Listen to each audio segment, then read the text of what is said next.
Well, good morning, ladies and gentlemen. Today we're about to embark in another project today. Um, well, how should I say? We got some maintenance to do on our ATV. I have a 2016 Can Am 650 XMR, and it has a lower ball joint that is loose, quite a bit loose on the side there, and we got to replace it. Anyways, got a new one from the old interweb. Of course, our friends from China have been kind enough to send us one. No, people, before some of you start thinking, no, I'm not making fun of the Chinese, okay? This is actually made in China. Look, it's made in China. Our Chinese friends made one for us. Anyways, so we're getting ready to change it out. And normally, I go in there and beat them out, but my aim with a hammer is not too good. And I've been beating on stuff, and I'm tired of beating on stuff. So today we're gonna do the proper way. We went and got a new tool. Oh,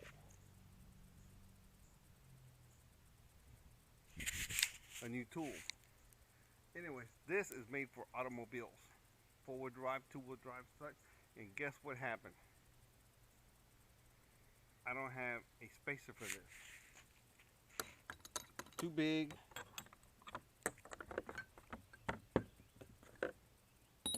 Too big. The spacers are too big. So guess what? I got the press, but no spacer to push it in. So I'm gonna have to make myself one. It just so happens that I have to replace bearings before and stuff like that, and I've had kept the old ones. And it just so happens that guess what? Look at that. Look at that. It fits.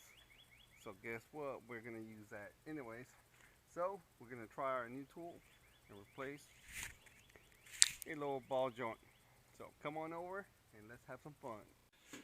Alright, so here we are. We're getting ready to start here on this little project.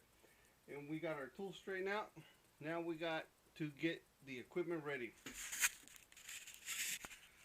Now, before we start this, let's talk about something that's important to everybody. Should be to everybody anyways, because if something bad happens, you can't go riding. No trails for you and I, and that's not good. Anyways, we gotta be safe. Let's talk about safety. You gotta be safe. I know that you're looking at this up on the lift. Actually, you know what? Let me tell you about my little lift here. I've had this thing for about 5-6 years now. I paid about $350, something like that. I can't even remember how much at the time. And no sponsor. They're not a sponsor, okay? So I'm just put this out. I got it at Harbor Freight. Way back when, and it has worked out for me pretty well. This is actually a motorcycle lift. As you can see, I added these sides to it on both sides, and I had to adjust the relief valve on the jack so it could lift up a little bit more, because I think it's supposed to lift up to like 2,000 pounds, and the relief valve is kind of low, so I had to adjust it and put it up, and it worked out fine. It does not stay up all night. It does actually bleed down, and it's fine by me. It comes with a lock. See it down there? There's a lock that you have to put in there, and it holds it up, and I can leave it up the whole time, and it'll stay up once the lock is in. But during the night, during the day, if you leave it up for a while, it will actually bleed down, so it does not hold. The only thing I don't like about this thing is it's manual. I got to crank it up by hand and foot over there. Man, it is a pain. I think eventually one day I'm going to get a powered hydraulic pump put on this thing and get it to lift up, because I'm getting older. I'm getting tired. I get tireder and tireder every time I lift it. But it has paid for itself many times over. Many times over. Them days of dragging on the ground is long over. As you can see, I'm sitting in the chair now. Everything is right here. So anyways, let's get back to safety. When you jack this thing up, even when you jack it up on this thing, it is a little flimsy. So you got to make sure the foundation and your lift is good and strong. And jack stands. Make sure you use jack stands.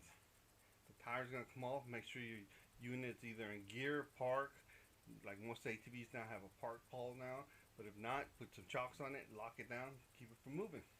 All right, so we're gonna jack it up, take the tire off. Now, as I told you earlier, we're getting ready to change the lower ball joint because that's the one that's bad. Anyways, as you can see, if I move the tire here, see that? No bueno. If we get underneath here, you look right there. Oh.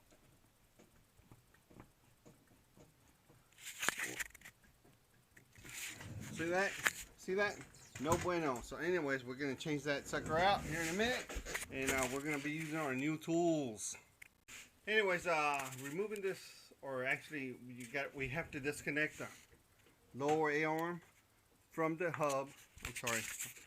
Lower A-arm from the hub here, right at this section right here.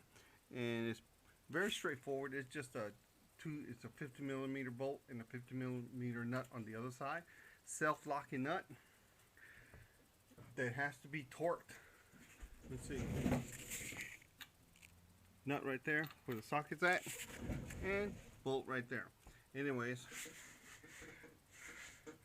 now let's talk about these bolts. These bolts are supposed to be close tolerance bolts, meaning that the bolt should actually not be spinning in the hole.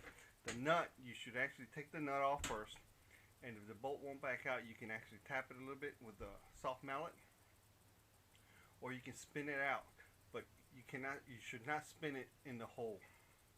Sometimes that is hard, that's pretty impossible to do, so you take your chances, see how it is. But we're getting ready to remove it and go, and then we'll work on the lower ball joint. Well, as it always happens when you're starting out a project, guess what? Sometimes plans don't go as planned, and today was no different. Anyways, I was going to try to get this ball joint while the A-arm was still installed, but I needed this hub right here. I needed to move out of the way, and unfortunately this bolt did not want to cooperate on the bottom of the shock. That bolt there did not want to cooperate. So it usually happens whenever you get water, and water gets in between the bushing and bolt, and sometimes it seizes in there, and well, you have to prioritize. Do you really want to take that bolt out and be down for longer, or just leave it alone and actually just remove the A-arm? So we got the A-arm off, and we're gonna work on that bad boy out here while it's off. I mean, once you got it all off, you could actually just use a press and put it on, or you could just beat it out with a hammer. A lot of people do. I'm trying to not beat stuff. I'm trying to use that new tool. So we're gonna go that way. All right, we moved outside a little bit better so we can get a better light. Anyways, as we have the A-arm right here. Got it sitting here on the table, the back end of the Ranger actually. But anyways, it has a clip right here, like so. So you got to take the clip off, and this bushing, this ball joint goes out that way. Remember, you got to remember which way it goes out, and you got to put it in the same way that you took it out. So keep tabs of that. So we're gonna start putting the tool in, and let's see how it works. All right, we're working on it right here. Oh, it actually came out right there. But anyways, it was fairly easy. It's I didn't think it was out already, but apparently it is. So therefore, it's very easy to come out. The initial torque is, not the initial push is the one that's the hardest. Once it starts moving, it'll just start rolling right on out. And did it by hand with a crescent wrench, so obviously it's not that hard. So hey, pretty good, huh? All right, let's clean it up and let's start putting the other one. All right, we are going onto the next step, and we're going to put it back in the hole, the bore. Okay, make sure you clean out the hole. Make sure the new one is clean.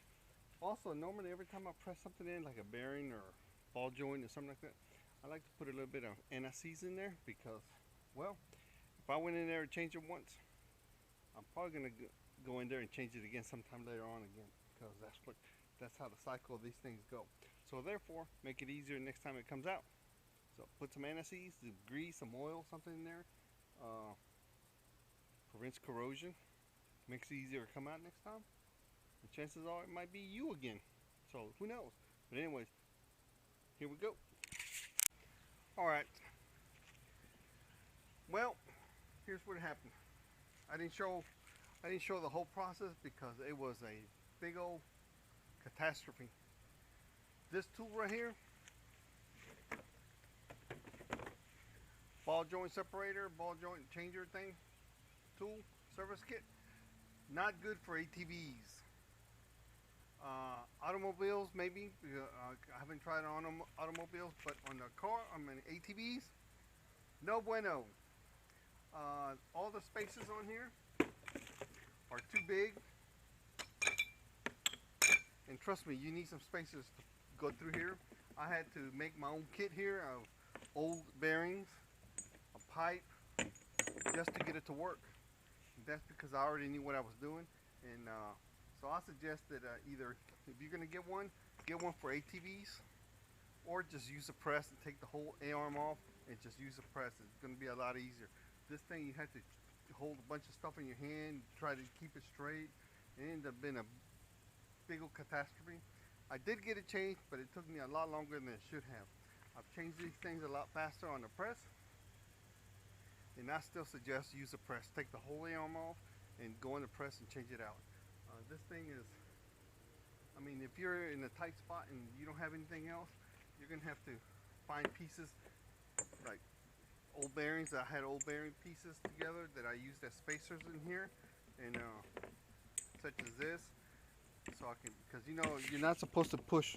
I don't know what is that called on the stud itself, because otherwise you mess it, and you can't push on the rubber piece there because you tear it. So you gotta be careful. So yeah, this thing did not work out well for ball joints on ATVs. On cars, it might be a different story, but on ATVs, no bueno. Anyways, this I'm gonna go put it back together again and hopefully go ride. Well, ladies and gentlemen, here we are. We put it back together again. Yeah, that tool did not work like it was supposed to. At least I think it should. There are some pieces missing because that actual tool is made for working on automobiles, which have a lot bigger ball joints, and we need a small spacer that would fit into ours. So therefore, if you're gonna buy, I mean, I'm not saying it's not a good tool, because once I got pieces together to fit that I made up, it worked excellent. So therefore, you're gonna have to make your own spacers to fit for ATV ball joints, or UTV ball joints for that matter. But the press itself, the C-clamp thing, works like a champ. That thing pushed that ball joint out. Once I got the spacers together that I needed, it worked. It pushed it in, pushed it out like it's supposed to, and it worked. However, like I said, don't expect it to work for ATV, UTV ball joints straight out of the box. You're gonna have to make your own spacers that to get it to work in there. But other than that, pretty straightforward. Hopefully this helps you out and make a decision on whether you need this tool or not. I still say it's a lot better just take the whole arm off, go to a press and press it out. But if you're in a pinch, this will work if you can make it work for you. Alright, well, hope to see you guys out in the trail. My ride is ready to go. Yeah, buddy, we're getting ready to go out in the trail, and hope to see you out there. If you can't make it, well, I'm not jealous for you. I feel sorry for you too. Anyways, let's see you out in the trail.